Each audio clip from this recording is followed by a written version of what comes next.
आज का एक्सप्लेनेशन होने वाला है बॉलीवुड की न्यू मूवी भैया जी के ऊपर, जो फिल्म हाल में रिलीज हुई है और इसकी IMDb रेटिंग 8.1 की है। चलो इस मूवी का एक्सप्लेनेशन शुरू करते हैं। शुरुआत में भैया जी की शादी की तैयारियां चल रही थी और उनका छोटा भाई वेदांत अपने दोस्तों के साथ दिल्ली रेलवे स्टेशन पर था। भैया जी अपने भाई से बहुत प्यार करते थे और हर छोटी बड़ी बात के लिए उसे फोन करते रहते थे। इधर भैया जी वेदांत के आने का इंतजार कर रहे थे, पर दिल्ली में वेदांत लापता हो गया था। उसका फोन टूट चुका था। भैया जी ने वेदांत के दोस्तों को कॉल करने की कोशिश की, लेकिन कोई जवाब नहीं मिला।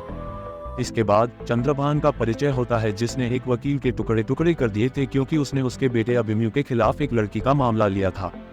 अभिमन्यु ने उस लड़की का शोषण किया था और वह अब भी केस वापस नहीं ले रही थी, इसलिए चंद्रभान ने उसे भी मार डाला। दिल्ली पुलिस ने भैया जी को फोन करके बताया कि वेदांत का एक्सीडेंट हो गया है। भैया जी पुलिस स्टेशन पहुंचे तो पता चला कि वेदांत नशे में था और एक गाड़ी ने उसे टक्कर मार दी थी। ड्राइवर पकड़ा गया था, लेकिन वेदांत उस एक्सीडेंट में मर चुका था। भैया जी को वेदांत की लाश मिली। वेदांत के लापता होने से पहले उनकी वीडियो कॉल पर बात हुई थी। अब भैया जी मुर्दाघर गए, जहां के स्टाफ ने गलती से एक अनजानी लाश की जगह वेदांत की लाश को जलाने भेज दिया था। भैया जी वेदांत की लाश को जलने से नहीं रोक पाए। गहराई से जांच करने पर पता चला कि वेदांत का एक्सीडेंट नहीं हुआ था, बल्कि उसे चंद्रभान के बेटे अभिमन्यु ने मारा था। वेदांत की सांसें चल रही थी जब उन्होंने उसे जिंदा जला दिया। पुलिस और नेता सभी चंद्रभान के नियंत्रण में थे। अभिमन्यु के लिए लोगों को मारना एक शौक जैसा था और चंद्रभान अपनी ताकत से इन मामलों को दबाता रहता था। अब भैया जी वेदांत की अंतिम संस्कार की सारी विधि संपन्न कर वेदांत की आत्मा की शांति के लिए गांव वापस आए। इसके बाद उन्होंने अभिमन्यु को खोजने और उसे मारने का संकल्प लिया। भैया जी का एक बड़ा बैक स्टोरी है। वह अपने पिता की तरह ही अच्छे काम करते थे, जरूरतमंदों की मदद करते थे और ईमानदारी में विश्वास रखते थे, लेकिन हिंसा में भी विश्वास रखते थे। भैया जी का अतीत में अपना एक अलग शासन था, खुद ही अपराधियों को सजा देते थे। इसी वजह से उनके पिता की मौत हो गई थी। उनके पिता ने मरने से पहले भैया जी से उनकी सौतेली माँ और भाई की कसम दिलवाई थी कि वह अब और लड़ाई नहीं करेगा। लेकिन अब जब वही भाई मर चुका था, तो भैया जी की सौतेली माँ ही उन्हें वेदांत के लिए इंसाफ करने को कह रही थी। भैया जी ने अपना फावड़ा फिर से उठा लिया। गांव के सभी लोग भैया जी का सम्मान करते थे और बदले में उनका साथ देने को तैयार थे।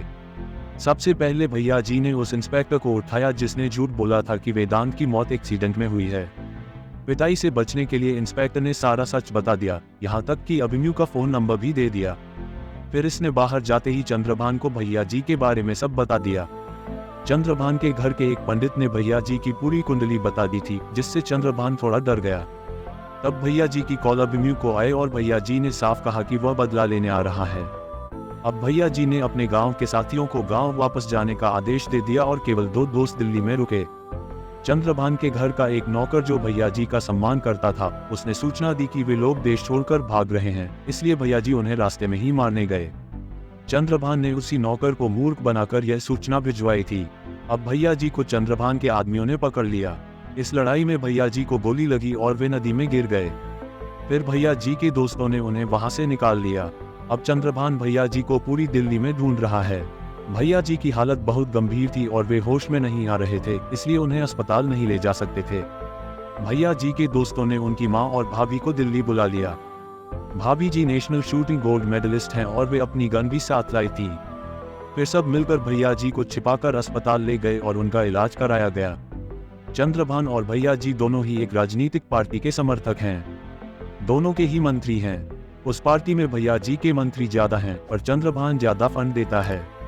इसलिए पार्टी ने किसी की भी साइड नहीं ली और उन्हें आपस में ही लड़ने दिया। अब चंद्रभान का बेटा करोड़ों रुपए पार्टी को देने जा रहा है।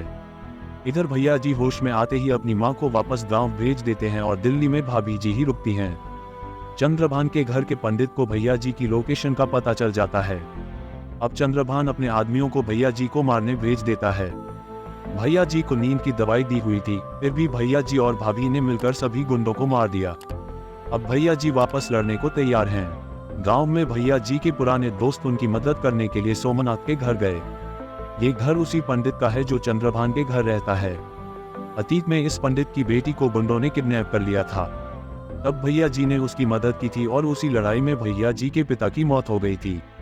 पंडित को सब याद दिलाने के बाद अब वह भैया जी का ही साथ देगा। उसने चंद्रभान का प्लान बता दिया कि वह गांव में भैया जी की मां पर हमला करने वाला है। भैया जी ने फिर से उस इंस्पेक्टर को पकड़ लिया और उसे पता चला कि अभिमन्यु पार्टी को पैसे देने जा रहा है। फिर भैया जी उसी जगह जाकर सभी गुंडों को मार दिया। भैया जी अभिमन्यु को भी मारने ही वाले थे, पर तभी अभिमन्यु ने एक वीडियो दिखाया जिसमें चंद्रभान भैया जी की मां को जिंदा जलाने वाला था। भैया जी अपनी मां को बचाने के लिए दिल्ली से गांव वापस आए और अपनी मां को आग से बचा लिया।